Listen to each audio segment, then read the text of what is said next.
오늘 우리에게 주신 하나님 말씀 함께 보겠습니다. 민수기 26장 28절에서 56절 말씀입니다. 요셉의 아들들의 종족들은 므낫세와 에브라임이요 므낫세의 자손 중 마길에서 난 자손은 마길 종족이라. 마길이 길르앗을 낳았고 길르앗에게서 난 자손은 길르앗 종족이라.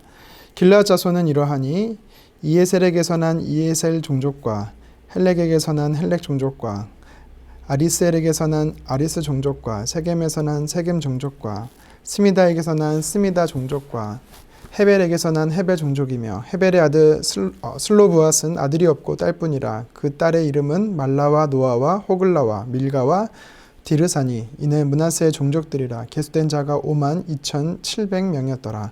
에브라임의 자손의 종족들은 이러하니 수델라에게서 난 수델라 종족과 벨겔에게서 난 벨겔 종족과 다한에게서 난 다한 종족이며 수데라 자손은 이러하니 에라에게서 난 에란 종족이라.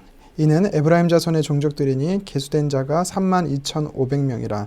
이상은 그 종족을 따라 요셉 자손이었더라.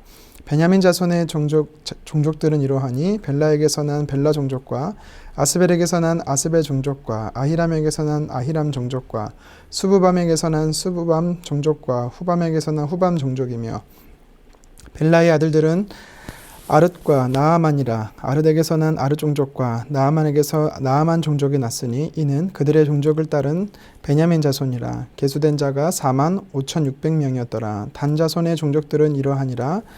수암에게서 난 수암 종족이 났으니 이는 그들의 종족을 따른 단 종족들이라. 수암 모든 종족에 계수된 자가 64,400명이었더라. 아셀 자손의 종족들은 이러하니 임나에게서 난 임나 종족과 이스위에게서 난 이스위 종족과 브리아에게서 난 브리아 종족이며 브리아의 자손 중 헤벨에게서 난 헤벨 종족과 말기엘에게서 난 말기엘 종족이며 아셀의 딸의 이름은 세라라. 이는 아셀 자손의 종족들이니 계수된 자가 53,400명이었더라.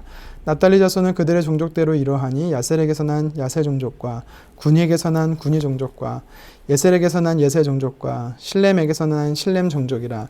이는 그들의 종족을 따른 납달리 종족이니 계수된 자가 45,400명이었더라. 이스라엘의 자손에 계수된 자가 60만 1,730명이었더라. 여호와께서 모세에게 말씀하여 이르시되 이 명수대로 땅을 나누어 주어 기업을 삼게 하라. 수가 많은 자에게는 기업을 많이 줄 것이요 수가 적은 자에게는 기업을 적게 줄 것이니 그들이 계수된 수대로 각기 그 기업이 주되 오직 그 땅을 제비 뽑아 나누어 그들의 조상 지파의 이름을 따라 얻게 할지니라. 그 다소를 막론하고 그들의 기업을 제비 뽑아 나눌지니라. 아멘. 본문을 가지고 광야에서 경험될 은혜란 제목으로 말씀 증거하겠습니다. 우리나라는요 5년마다 한 번씩 인구 총조사를 실시합니다. 전체 조사는 아니지만 가구의 20% 정도 표본 현장 조사를 하는데요. 우리나라 이 인구조사는 역사적으로 보니까 삼국시대부터 인구조사를 했다라는 기록이 남아 있습니다. 최근 조사인 2020년 자료에 의하면 우리나라 총 인구는 5천만 182만 명에서 2,000명이 조금 안 되는 1,669명이라고 합니다. 세계에서 28번째로 인구가 많은 나라가 바로 우리나라입니다. 오늘 성경에도 보면은 인구조사가 등장합니다.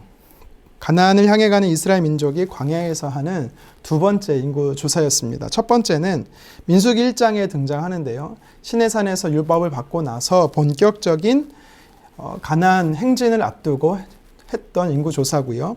그로부터 38년이 흐른 뒤인 요단강을 건너 이제 가나안 땅을 가고자 하는 이스라엘 백성들 앞에 하나님께서 두 번째 인구조사를 실시한 것입니다. 방금 읽은 우리 말씀이 두 번째 인구조사에 포함된 민수기 26장의 본문이죠. 히브리어로 민수기는 이 바미드바르라는 뜻입니다. 이 단어의 의미는 뭐냐면 광야 속에서라는 뜻인데요. 이스라엘 백성들을 하나님께서 출애굽시키시고 광야 속에서 두시면서 인구를 조사를 명하셨다라는 내용, 이것이 바로 민수기지요. 우리 개역개정 성경은 민수기라는 이 뜻은 백성을 숫자를 세다라는 것인데요. 라틴어 번역본과 헬라어 번역본을 따라서 이 제목을 저희는 민수기라고 기록하고 있습니다. 광야 생활 속에서 하나님께서 두 차례 인구를 조사하십니다. 근데 이것에는 차이점과 공통점이 있는데요. 먼저 공통점은 20세 이상으로 싸움에 나갈 만한 이 인원을 계수했다라는 것이죠. 그리고 또 공통점이 있다면 첫 번째, 두 번째 인구조사 모두 이 인구조사에는 레위지파가 계수되지 않았다라는 것입니다. 왜냐하면 레위인들은 회막과 회막의 부속물을 관리하는 책임을 맡고 있었기 때문에 전쟁에 이들은 참여하지 않았습니다. 차이점은 세대가 다르다라는 것입니다. 1차 인구조사에서 20세 이상 계수된 사람들은 출애굽 세대들이죠. 그런데 38년이 지나고 나서 두 번째 인구조사에서는 출애굽에서 태어난 광야 세대의 사람들입니다. 65절에 보면 가데스반의 정탐 사건으로 인해서 여호수아와 갈렙 외에는 20세 이상 중에는 가나안 땅에 들어갈 사람이 없다라고 하나님께서는 말씀하셨지요. 또 두 차례 인구조사에서 차이점이 있다면 첫 번째 인구조사는 광야 생활에서 전쟁을 치르기 위한 인구조사였다라면, 그래서 군대 정비를 위한 인구조사였다라면, 두 번째 인구조사는 가나안 땅을 분배를 위한, 이 기업 분배를 위한 인구조사였다라는 것입니다. 자, 그렇다면 본격적인 두 번째 인구조사 이 내용 본문을 가지고 오늘 성경이 우리에게 도전하는 영적 메시지가 무엇인지를 몇 가지 살펴보겠습니다. 첫 번째는 모든 것이 하나님의 은혜다라는 것입니다. 모든 것이 하나님의 은혜다. 첫 번째 인구조사에서 20세 이상 싸움에 나갈 만한 사람의 수를 계수했더니 총 60만 3,550명이었습니다. 시간이 흘러서 38년이 지나고 나서 두 번째 인구조사를 해봤더니 그 숫자가 60만 1,730명이었습니다. 사실 고라자손의 반역으로 인해 연병으로 14,700명이 죽었고 또 바울보올의 사건으로 24,000명이 죽었습니다. 이렇게 많은 사람이 죽었음에도 불구하고 1차 인구조사에 비해 2차 인구조사에서는요 1,820명밖에 감소하지 않은 것을 보게 되죠. 그런데 이게 왜 하나님의 은혜다라고 말할 수 있는 것일까요? 여러분, 이스라엘 백성들의 인구조사를 어디서 했습니까? 가나안 땅에서 했습니까? 애굽에서 했습니까? 아닙니다. 광야죠. 광야는 어떤 곳입니까? 거의 비가 내리지 않는 곳입니다. 양식도 물도 구할 수 없는 아주 척박한 곳이 광야입니다. 성지순례를 다녀오셨던 분들이 말씀하시기를 광야는요 몇 날 며칠이 아니라 단 몇 분 몇십 분도 견디기 어려운 곳이다라고 말씀하십니다. 그런데 여자와 어린아이를 포함해서 200만이 넘는 이스라엘 백성들이 무려 광야 생활을 40년 동안 했습니다. 낮에는 구름 기둥으로 더위를, 또 밤에는 불기둥으로 추위를 막아주셨습니다. 날마다 만나를 먹여주셨고요. 고기가 없을 때 메추라기를 하나님께서 보내주셨습니다. 마실 물이 없을 때는 엘림에 이 샘물이 있는 곳으로도 인도하시고 또 때로는 반석에서도 물을 내어주셨습니다. 전적으로 하나님께서 이스라엘 백성들의 의식주의 문제를 해결해 주셨다라는 것을 우리는 알 수가 있죠. 그래서 성경은 말합니다. 신명기 8장 4절입니다. 이 40년 동안에 내 의복이 헤어지지 아니하였고 내 발이 부르트지 아니하였느니라. 아멘. 이스라엘 백성들이 광야 40년의 삶을 이동하며 살아갈 수 있었던 것은 하나님께서 베풀어 주신 은혜였다라는 것이죠. 기적이었다라는 것입니다. 모든 것이 하나님이 베푸신 은혜였고 기적이었습니다. 공급하시고 보호하시고 인도하신 하나님의 섭리가 이 인구조사를 통해서 우리는 발견할 수 있는 것이죠. 우리 인생을 이스라엘 백성들의 광야의 삶에 빗대어 표현하기도 합니다. 그만큼 우리 삶이 순탄치 않고 힘들고 어렵다라는 것을 의미하는 것이지요. 그렇지만 이스라엘 백성들의 삶 안에 하나님께서 놀라운 은혜를 베풀어 주셨던 것처럼 저와 여러분들의 광야 같은 우리의 인생 가운데서도 하나님께서 은혜 베푸시기를 원한다라는 것을 오늘 말씀을 통해 우리는 기억해야 되는 것입니다. 광야 같은 이 인생, 사람의 열심으로 살아내는 것이 아닙니다. 이스라엘 백성들 광야 그들의 열심으로 살아내지 않았습니다. 전적으로 하나님의 은혜요 하나님의 열심으로 살아내었습니다. 마찬가지입니다. 저와 여러분들의 삶, 우리의 열심이 아니라 하나님의 은혜와 하나님의 열심으로 우리는 살아내야 되는 것이지요. 그래서 이렇게 고백하기를 원합니다. 지금까지 지내온 것 지혜 크신 은혜라. 한이 없이 주의 사랑 어찌 이루 말하랴. 자나깨나 주의 손이 항상 살펴주시고 모든 일에 주 안에서 형통하게 하시네. 아멘. 이 찬양의 고백이 저와 여러분의 고백으로 날마다 하나님 앞에 올려드려지기를 주님의 이름으로 축원합니다. 계속해서 광야의 인구조사를 통해서 우리에게 도전하시는 영적 메시지가 무엇입니까? 하나님은 세심한 배려를 허락하신다라는 것입니다. 광야의 이스라엘 백성들의 삶 안에 하나님께서는 세심한 배려를 허락하셨다라는 거지요. 1차 인구조사와 다르게 2차 인구조사에서 특별하게 발견되는 표현들이 있습니다. 그것이 뭐냐면 33절인데요. 므낫세 지파 중에서 헤벨의 아들 슬로보앗은요, 아들이 없었고 딸뿐이다라고 이야기를 합니다. 그러면서 성경은 5명의 딸들의 이름을 다 기록하고 있습니다. 당시 남성 중심의 사회에서 딸들의 이름이 기록되어진 것이지요. 왜 그랬을까요?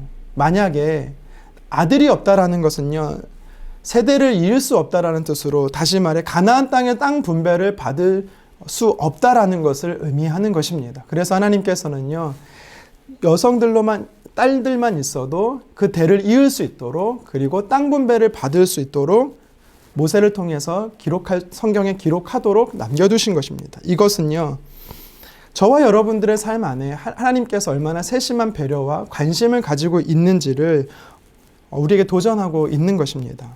레위기 12장에 보면 여인이 남자를 낳으면 7일간 부정하고 33일을 정결되는 기간이 필요했습니다. 그런데 여자를 낳으면 14일을 부정하고 66일 지나야 정결하다라고 하나님 말씀하셨어요. 왜 그랬을까요? 당시에 남자를 낳지 못하는 서러움도 있었을 텐데 왜 이렇게 더 부정한 기간을 오래 두었을까요? 사실 그런 의미가 아닙니다. 이것은요, 하나님의 세심한 배려입니다. 무슨 배려입니까? 남아를 낳지 못한 심적인 부담과 육적인 부담이 있을 텐데 더 쉼을 허락하신다라는 하나님의 세심한 배려가 우리에게 있는 것이죠. 가나안 도피성 역시도 하나님의 세심한 배려를 의미하는 것입니다. 우리가 인생을 살아가면서 어렵고 힘든 위기와 순간이 올 때마다 또 내 계획과 상관없이 그렇게 되어지지 않을 때 하나님은요, 세심한 배려로 저와 여러분들을 살피신다라는 것을 꼭 기억하셨으면 좋겠습니다. 마지막으로 2차 인구조사를 통해 하나님이 우리에게 주시는 메시지가 있습니다. 그것은 바로 하나님은 공평하시다라는 것입니다. 본문 51절에서 56절을 살펴보면 지파별로 땅 분배하는 원칙이 등장합니다. 크게 두 가지지요. 53절에 보니까 지파의 인구수의 비례에 따라 땅을 분배한다라는 것입니다. 지파가 많고 사람이 많다라면 큰 땅을 배분하고 인구수가 적다면 적은 땅을 배분한다라는 것이죠. 또 하나의 분배 원칙은 55절에 제비를 뽑아서 지파가 차지할 땅의 위치를 허락해 주셨다라는 것입니다. 이것은요, 전적으로 하나님께서 땅 분배의 권한이 있다라는 것을 의미하는 것입니다.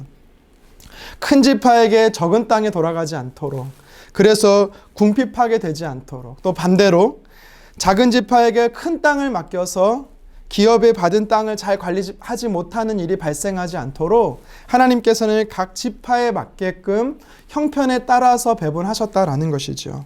이것을 통해 우리는 하나님의 성품 중에 공평함을 발견할 수가 있습니다. 하나님께서는 당신의 자녀들에게 은혜 베푸실 때에 각 사람의 형편과 처지에 맞게 은혜를 베푸시는 분이십니다. 모든 자녀를 사랑하신다라는, 똑같이 사랑하신다라는 공평성을 우리는 말씀을 통해 살펴볼 수가 있는 것이지요. 이런 하나님의 성품이 우리에게 의미하는 바가 있습니다. 그것이 무엇입니까? 나를 향한 하나님의 사랑은 누군가를 향한 하나님의 사랑과 똑같다라는 것입니다. 작다고 불평할 것이 아니라, 많다고 교만할 것이 아니라, 모든 사람을 향한 하나님의 사랑, 특별히 그리스도인들을 향한 하나님의 사랑은 똑같다라는 것이죠. 그래서 우리는 몸된 교회 안에서 보이는 면으로 누군가를 세워주고 보이는 면이 부족하여서 누군가를 멸시하고 하는 것이 아니라 똑같이 주님의 마음으로 공평하게 사랑하고 세워주는 모습들이 우리 안에 있어야 되는 것입니다. 말씀을 정리합니다. 38년이 지나서 두 번째 인구조사를 하나님께서 모세를 통해 명하시지요. 그리고 오늘 우리가 살펴본 말씀이 바로 두 번째 인구조사의 본문의 말씀입니다. 이것을 통해 주는 영적인 메시지를 세 가지를 살펴봤습니다. 첫 번째는 하나님은 전적으로 우리 삶 안에 은혜를 베푸신다라는 거죠. 모든 것이 하나님의 은혜다라는 것입니다. 매 순간순간 하나님의 은혜 없이 살아간다. 하나님의 은혜 없이는 살아갈 수 없는 존재가 바로 우린 것입니다. 두 번째는 하나님의 그 은혜 속에는 하나님의 세심한 배려가 있다라는 것이지요. 미처 내가 생각지 못하고 나의 연약함 가운데 있다 할지라도 하나님은 그것도 다 헤아려 주시고 계획 가운데 두신다라는 것입니다. 그리고 불평과 원망이 섞이지 않도록 하나님은 공평하신 분임을 우리 말씀을 통해 살펴봅니다. 인구조사를 통해 나타나신 하나님의 일하심은 오늘 저와 여러분의 삶에도 나타나신 하나님의 일하심인 줄 믿습니다. 그리고 우리 삶 안에 경험될 하나님의 은혜인 것을 기억하셨으면 좋겠습니다. 광야 같은 인생길을 살면서 늘 인도하실 것이고 늘 은혜 베푸실 것이고 또 자녀로서 한 사람도 소외되지 않도록 모두에게 은혜를 베풀어 주시는 그 하나님의 세심함과 공평하심의 은혜가 매일 순간순간마다 저와 여러분 가운데 가득하시기를 주님의 이름으로 축원합니다. 기도하겠습니다. 주님, 오늘 두 번째 광야에서 하나님께서 허락하신 인구조사를 통하여 우리에게 주신 하나님의 메시지를 살펴보았습니다. 시간은 흐르고 사람은 변해도 여전히 하나님은 동일하시며 그 하나님의 동일하심 속에서 오늘을 살아가는 우리에게도 그 은혜가 동일한 줄 믿습니다. 모든 것이 전적인 하나님의 은혜였습니다. 우리가 매일을 살아가는 것 전적인 하나님의 은혜입니다. 그 은혜 속에 살아가는 저희들 되게 도와 주시옵소서.